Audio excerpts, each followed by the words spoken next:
Iniciaremos nossa aula com uma breve revisão da aula passada, tudo bem? Aula passada a gente resolveu algumas recorrências, tudo bem? A gente utilizou a árvore de recursão e também no final a gente viu o teorema mestre. Então, lembrando o que o teorema mestre fala. Ele diz que se você tem uma recorrência desse tipo aqui, uma recursão desse tipo aqui, é, a gente, claro, aqui o que faz sentido para a gente é o seguinte: o A ele está ligado com a quantidade de vezes que eu vou chamar o meu algoritmo recursivamente. Tudo bem? Então, isso tem que ser pelo menos 1, ok? O B ele está ligado com o tamanho da minha chamada recursiva, né? O tamanho da entrada da minha chamada recursiva. Por exemplo, eu vou pegar o tamanho da minha entrada e vou quebrar em 2 pedaços, em 3 pedaços, em 4 pedaços. Então, o que faz sentido aqui é exatamente partir do 2, né? Ou seja, eu quebrar em 2 pedaços, 3 pedaços ou mais. Então, ele vai ser pelo menos 2, ou seja, ele vai ser estritamente maior do que 1. E o C, ele está ligado com o que eu faço na minha antes de chamar recursivamente ou então depois que eu chame alguma coisa recursivamente, mas ele está ligado com o que eu faço de fato lá no meu algoritmo, que não é recursivo, tá? Que pode ser uma coisa constante, tudo bem? Ou seja, o C ele pode ser igual a zero. Então a gente tem aqui que o A é estritamente maior do que zero, o B é estritamente maior que 1 e o C é maior ou igual a zero. Então, deixa eu só subir aqui. Então, subindo aqui, a gente tem as opções. Se o logaritmo de A na base B for estritamente maior do que o C, a gente vai ter que o t de n ele vai ser θ de n elevado a logaritmo de A na base B. A gente lembra o seguinte aqui. Quem é maior é que vai ficar lá no expoente, tá? Então, aqui no caso, eu tenho que o logaritmo de A na base B, ele vai ser maior do que o C. Então, ele vai ficar no expoente aqui do n, tudo bem? Então, isso quer dizer, professor, que se o logaritmo de A na base B for menor do que o C, então a minha recursão ela vai ser igual a θ de n elevado a c. Tudo bem? Porque o c ele é maior. E se for igual? Se o logaritmo de A na base B for igual ao c. Então, a gente vai ter que o θ de n, ele é... Aliás, que o t de n ele é igual ao θ de n elevado a c. Você vê que continua, né? Aqui tanto faz eu colocar n elevado a c, ou então n elevado ao logaritmo de A na base B, que é a mesma coisa, porque são iguais. Aqui eu coloquei c para ficar mais bonito, né? Então ficou n elevado a c, aí depois você só completa com logaritmo de n. Tudo bem? Então, aula passada também, ó, a gente viu, a gente resolveu algumas recorrências que a gente pode usar esse método, esse teorema mestre aqui, esse método mestre, tá? Então, vamos ver aqui agora. Então, suponha que você pega a recorrência aqui do merge sort, tá? Então, aqui quem é o seu A, quem é o seu B e quem é o seu C. Ora, professor, eu estou vendo aqui que o meu A é 2, o meu B é 2 e o meu C é 1. Tudo bem? Então, como é que a gente vai fazer? Ó? O A vai ser igual a 2, o B é igual a 2 e o C é igual a 1. Aí eu te pergunto, o logaritmo de A na base B é maior, é menor ou é igual a C? O logaritmo de 2 na base 2 é igual a 1. Tudo bem? E logo é igual ao C, que é igual a 1. Então, aqui eu tenho a igualdade. Então, se eu tenho a igualdade, você lembra que o t de n, eu vou pegar o n e colocar um desses dois caras aqui no expoente, tudo bem? Que é 1, tá? Então, vai ser θ de n elevado a 1. Ou seja, eu não vou colocar 1 aqui, tá? Mas eu poderia botar 1 aqui. Então, eu vou tirar. Então, depois eu completo com log n. Então, você vê que aplicando o teorema mestre, né, a gente tem rapidinho, né? Outra recursão que a gente viu foi simplesmente trocando esse 2 aqui por 2,1. Então, a gente obtém essa recorrência aqui, tá? Vamos fazer a mesma coisa aqui. Quem é o A, quem é o B, quem é um C? O A vai agora ser 2,1, o B vai ser igual a 2 e o C vai continuar sendo 1, tudo bem? Então, disso aqui, você me responda agora. Logaritmo de A na base B é menor, é maior ou é igual a C? Aqui a gente vê que vai ser maior, né? O logaritmo de A na base B ele vai ser maior. Então, isso quer dizer que o meu T de N ele vai ser N elevado ao maior, né? Tudo bem? Vai ser θ de N elevado ao maior. Quem é o maior? Logaritmo de A na base B. Ou seja, logaritmo de 2,1 na base 2. Tudo bem? Então, isso aqui é a minha resposta utilizando o teorema mestre, tá? Bem rápida.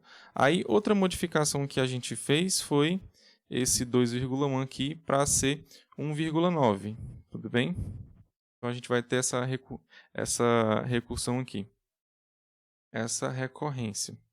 Então, utilizando o método mestre, como é que fica, né? Quem é o A? O A aqui é 1,9. O B, quem é? O B é 2. Esse cara que está aqui embaixo, né? E o C é o que fica aqui em cima, né? Que eu não coloquei, mas que ele é igual a 1. Então, vamos lá. Aí você me responde, log de A na base B é maior, é menor ou é igual a C? Então, aqui você vê que ele é menor, tudo bem? Aí você vê que o C ele vai ganhar. Então, lá no meu resultado, né, eu vou ter θ de N elevado ao maior, que quem é o maior é o C. Só que o C é igual a 1. Ou seja, é N elevado a 1 aqui, né? Só que, de modo geral, a gente não coloca 1. A gente só deixa isso aí. Então, a gente percebe que, de fato, o teorema mestre ele ajuda a gente a obter o resultado bem rápido, né? Sem precisar fazer a árvore de recursão, tá? E no decorrer da aula a gente vai ver que nem sempre a gente consegue utilizar esse método mestre, né? Nem sempre a gente consegue utilizar o teorema mestre, porque simplesmente a recorrência ela tem que ter esse tipo aqui, né? Ela tem que ser desse tipo aqui, tá? E finalmente, iniciando a nossa aula de hoje, a gente vai ver o Quicksort, tá? A gente vai analisar o Quicksort nessa aula de hoje. Então, o Quicksort ele é um algoritmo que resolve o problema da ordenação. Então, suponha que você tem um vetor aqui e você quer ordenar esse vetor. Aí, como é que o Quicksort faz? Então, a gente tem que entender essa ideia dele, tá? Então, a primeira coisa que ele faz é pegar um elemento qualquer do vetor. Suponha que seja esse elemento que está na última posição aqui, tá? Esse cara aqui eu vou chamar ele de pivô, tá? Ele vai ser o meu pivô. Então, qual é o objetivo do Quicksort? É achar a posição correta desse pivô, como se eu estivesse pensando no vetor ordenado, entendeu? Então, se o vetor tivesse ordenado, eu tenho certeza de que o pivô estaria naquela posição. Como assim, professor? Ora, se você ordenasse esse vetor que está em cima, você tem certeza, por exemplo, que o pivô ele vai estar bem aqui assim, ó. Tudo bem? Então, o que é que eu tenho que fazer? Eu tenho que rearrumar esse vetor de modo que o pivô ele fique nessa posição aqui, tudo bem? Que é a posição como se o vetor tivesse ordenado. Aqui eu estou supondo que eu estou pegando o vetor ordenado, tá? Então, o que é que você tem que fazer? Ora, uma certeza eu tenho, que se o pivô está de fato na posição correta dele, do vetor ordenado, eu tenho certeza de que todos esses elementos que estão primeiro do que ele aqui são menores do que ele. E todos os elementos que estão depois dele são maiores do que ele. Tudo bem? Então, basta eu fazer isso. Eu vou pegar todos os elementos que são menores do que o pivô e vou colocar na frente dele. E todos os elementos que são maiores do que ele eu vou colocar depois dele, tudo bem? Eu não estou falando que eu vou deixar esse pedaço aqui ordenado ou esse pedaço aqui ordenado. Eu só estou falando que vou simplesmente verificar lá, esse aqui é menor, então joga lá para antes do lá do pivô. É maior, deixa depois, tudo bem? Então, basicamente é isso.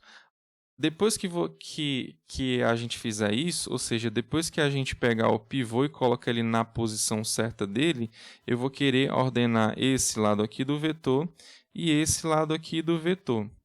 Aí eu venho tocar naquele assunto de novo da ideia de recursão. O Quicksort ele é recursivo, tudo bem? Então, basta eu chamar recursivamente o Quicksort para cá, que ele vai ordenar esse pedaço.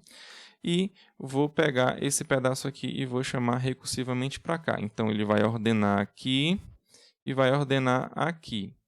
Como eu sei que eu tenho todos os menores aqui primeiro do que o pivô e todos os maiores depois do pivô, então eu vou ter um vetor ordenado. Tudo bem? Então, vamos lá escrever o algoritmo agora. Então, antes de escrever o algoritmo mesmo, Quicksort, eu vou fazer primeiro o algoritmo que vai fazer aquelas partições, né? Ou seja, o que vai partir ele talvez ao meio, né? Porque talvez assim eu pegue um pivô que ele é menor do que todos os outros elementos, entendeu? Então eu não vou ter garantia de que de fato ele vai partir. Mas talvez ele parta, tudo bem? Então vamos lá começar. Então, algoritmo, eu vou chamar de particione, tá? Algoritmo particione. Então aqui eu vou te dar o vetor A, vou te dar a primeira posição que eu quero que você particione até a última, tudo bem? Então aqui eu estou considerando que você está pegando um vetor e eu quero que você particione esse pedaço aqui que começa do P e vai até o R, tá? Bem parecido lá com o merge sort que eu já tinha explicado em sala de aula. Então vamos lá. Então a sua entrada vai ser o vetor A, né? Então, claro, você vai mexer do P até o R, também o pedaço lá do seu vetor. E a saída vai ser o quê? Você vai ter que pegar o pivô, tudo bem? O pivô eu vou dizer que é o último elemento aqui desse pedaço do vetor, ou seja, é o AR. E o que é que você tem que fazer? Você tem que pegar todos os elementos. Tipo assim, você vai pegar todos os elementos que são menores ou iguais ao pivô, você vai colocar primeiro do que ele. Então, depois você vai ter o pivô. Tudo bem? E depois o outro pedaço do vetor, os que estão depois lá dele, tem que ser maior. Tudo bem? Então, você está pegando o pivô e está colocando ele no lugar mesmo exato, como se o vetor tivesse ordenado. Tudo bem? Então, vamos começar a escrever o nosso algoritmo aqui, tá? Então, primeira linha, eu vou dizer que o pivô, eu vou criar minha variável pivô, vou colocar para receber o AR. Tudo bem? Depois aqui na segunda linha, eu vou criar uma variável i, tudo bem que ela vai guardar a posição ideal para o meu pivô. Ou seja, o meu i ele vai ser um cara assim. Toda vida que eu achar um elemento que ele é menor ou igual ao pivô, eu vou incrementar o i, tudo bem? Então, eu vou incrementar o i porque eu quero saber qual é a melhor posição lá para o meu pivô. Ou seja, eu estou contando todos os caras que são menores do que ele, tá? E eu estou começando dessa posição aqui, que é o P-1. Claro, essa posição aqui eu não posso mexer, a P-1. Então, a primeira vez que eu encontrar um elemento menor do que o meu pivô, a primeira coisa que eu tenho que fazer é incrementar esse i antes de fazer qualquer coisa, tá? Então, vamos lá. Para o 3. Então, eu já vou começar a varrer o meu vetor. O meu vetor Então, eu tenho o para, e vou colocar uma variável j, tem que começar do p, né? Lembrando que o p aqui é a primeira posição que eu posso mexer, do p até o r-1. Lembrando que eu estou pegando o r-1 porque eu sei que o cara que está na minha última posição é o AR, ele é o meu pivô, tá? Então, só vou verificar os elementos até o R-1. Tudo bem? Porque o R eu já sei que é o meu pivô. E, claro, o meu pivô é igual ao meu pivô. Eu quero comparar todos os outros para saber quem são os menores do que ele e os maiores do que ele, tá? Então, vamos lá fazer agora a verificação. Então, se eu encontrar um elemento menor ou igual do que o meu pivô, é que eu vou ter que fazer alguma coisa, né? Então, se o AJ for menor ou igual ao pivô, então eu tenho que fazer o que? A primeira coisa antes de fazer qualquer coisa é incrementar logo o I, né? I mais 1. E agora o que é que eu vou fazer? Eu vou simplesmente trocar o I com o J. Então eu vou colocar aqui, suponho que tenha essa opção aqui de você trocar esses elementos assim. Então, eu vou trocar o AI com o J, tá?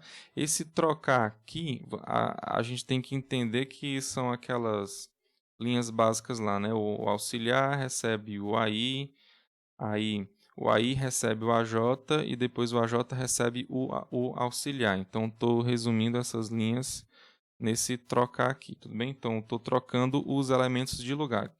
O que está no AI vai ficar no AJ e o que está no AJ ele vai ficar no AI. Mas, professor, por que o senhor está fazendo a troca do I com o J? Ora, o I é que está marcando até onde chega todos os meus elementos menores. Tudo bem? Então, eu sei que até a posição I eu vou ter todos elementos menores do que o pivô. Ou seja, na posição I mais 1, eu já tenho um elemento que é maior do que o pivô.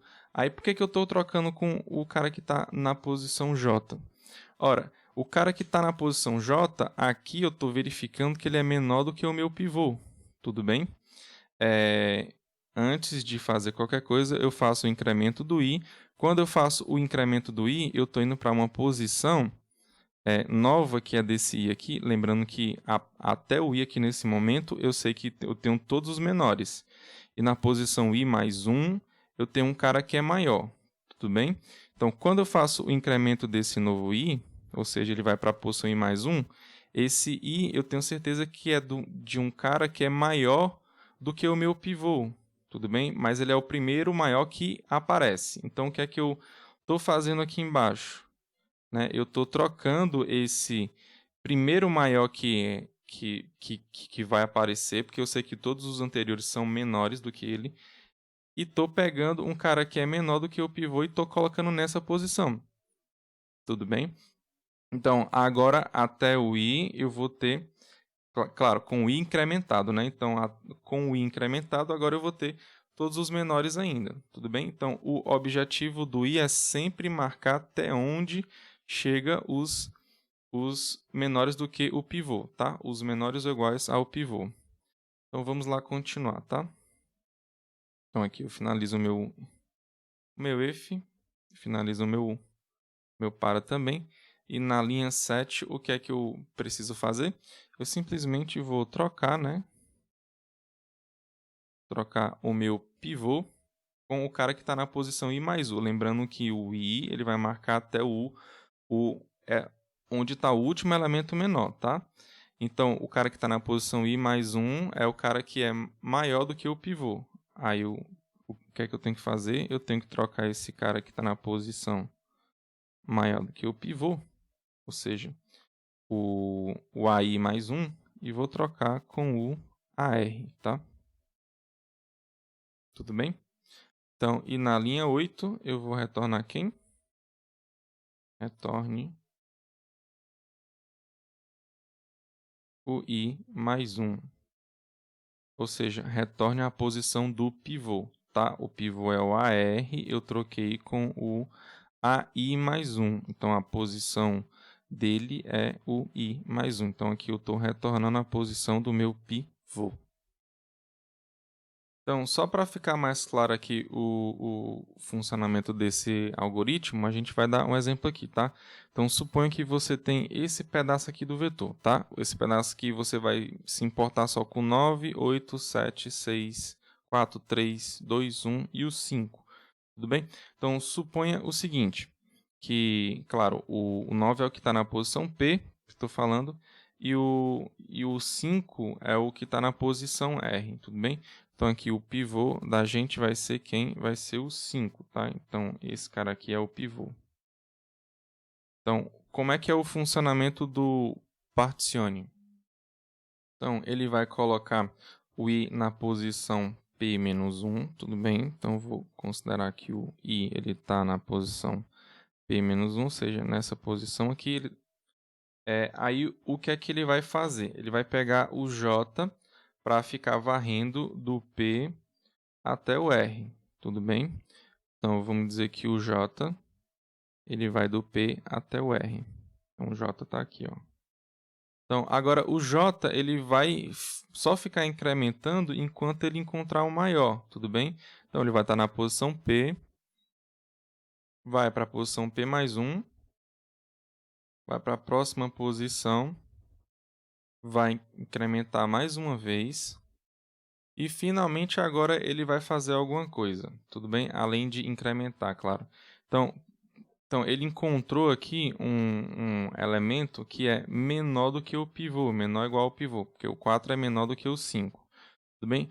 Quando ele encontrar esse elemento, é que ele vai fazer alguma coisa. O que é que ele faz? A primeira coisa que ele faz é incrementar o i. Então, o i vai ser incrementado. Depois, ele vai fazer a troca do elemento que está na posição i, do elemento que está na posição i com o que está na posição j, tudo bem? Então, ele vai fazer essa troca. Aí depois ele vai voltar para o laço novamente, ou seja, ele vai incrementar o j. Ó, só para recordar, ó, o i ele é a minha posição de que eu tenho certeza de que eu estou com todos os menores do que o pivô. Então, você percebe que aqui o i ele tem o 4 só, né? Tudo bem? É o meu único elemento que eu tenho até o i. Eu só tenho um elemento que é o 4, mas eu percebo que o 4 ele é menor do que o meu pivô, que ele é 5, tá? Então vamos lá. Então, quando ele chegar aqui, ele vai ver que o 3, né? O 3, ele é menor do que o 5. Então, ele vai fazer alguma coisa. O que é que ele faz? Primeira coisa que ele faz é incrementar o i. Depois, ele vai fazer a troca do elemento que está na posição i com o elemento que está na posição j.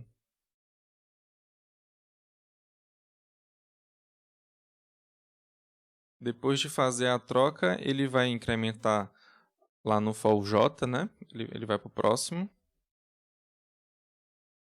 Aí ele vai verificar de novo que o elemento que está aqui ele é menor do que o pivô, que é 5. Tudo bem? Então, ele vai fazer alguma coisa. E esse alguma coisa é, primeiramente, incrementar o i. Depois, ele vai trocar o elemento que está na posição i com o elemento que está na posição j. Tudo bem?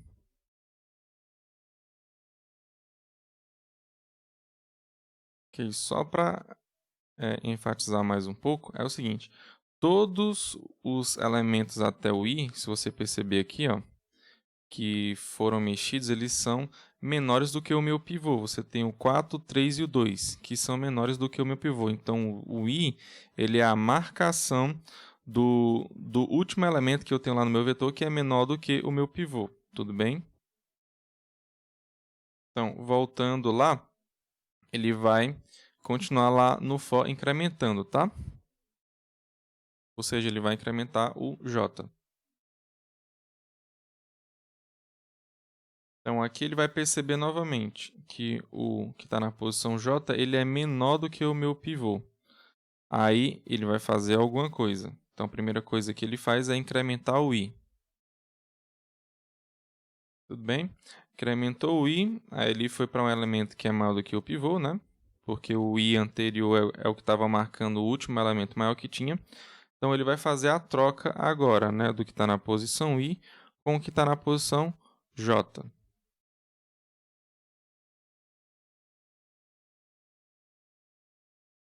Então, aqui ele vai finalizar o for, porque o r ele já é igual a r menos 1. Aliás, o j é igual a r menos 1. Então, ele vai finalizar aqui o for e vai trocar, tá aqui nessa linha 7 até, ó, o elemento que está na posição i mais 1, ou seja, o cara que eu sei que é maior do que o pivô, lembrando que todos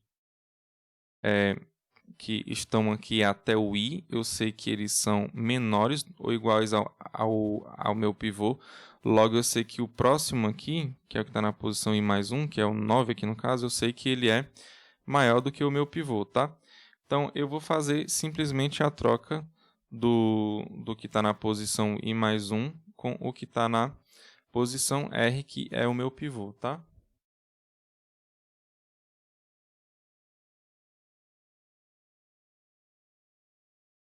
Então, a gente consegue perceber aqui o quê? Que todos os elementos, de fato, que são menores do que o pivô estão primeiro do que ele, tá? Ou seja, esses camaradas aqui, né? E todos que são maiores estão na frente dele, tudo bem? Então, eu acho que acho que ficou claro agora, né? Ficou mais claro agora o algoritmo particione. Então, só para finalizar aqui com o particione, né? A gente tem que fazer a análise dele, né? Basicamente, ele tem um for aqui que vai do P até o R para fazer algumas instruções. Então, isso aqui vai dar uma coisa que é de R-1 menos P, né? Só que eu sei que o P pode ser a posição 1 do vetor e o R-1 pode ser a posição N-1, né? Então, isso quer dizer que, na verdade, isso aqui no pior caso pode ser o tamanho do vetor quase todo, né? Ou seja, vai ser uma coisa θ de n, tá? Para fazer essas operações aqui que estão dentro desse loop, tá? Aqui eu sei que vai ser em tempo constante, aqui também eu sei que vai ser em tempo constante. Então, o que vai dar mais tempo aqui no meu particione vai ser esse pedaço aqui do algoritmo, tá? Então, o meu particione ele é θ de n.